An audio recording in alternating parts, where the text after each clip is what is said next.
Atong sayro ng dugang pang mga balita sa Mindanao. Makabanato si Efren Mamak live sa General Santos City. Efren. Salamat, Sara. Duha ang samdan, human mibangga ang usa ka kotse sa kasugat nga truck sa pakurbadang dalan sa Zamboanga City. Painante sa mong truck, nakalingkawas. Gipaypayan niini mga residente ang 40 anyos nga lalaking driver. Kinsa naipit ang mga tiil sa front seat sa gimaningo ang truck.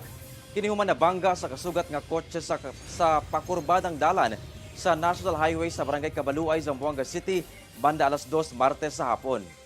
Gumikan sa impact, nalumping ang unahang bahin sa mong truck, hinuon luwas ang truckman niini. Maayos sab ang paggaguba sa unahang bahin sa kotse.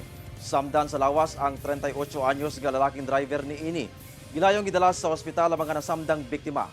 Matod sa Zamboanga City Police, pabiyahe sa managlaying direksyon ang duha ka sakyanan. Apan pag-abot sa lugar nga gihitabuan, nag-overtake ang kotse sa usa ka sakyanan sa unahan niini.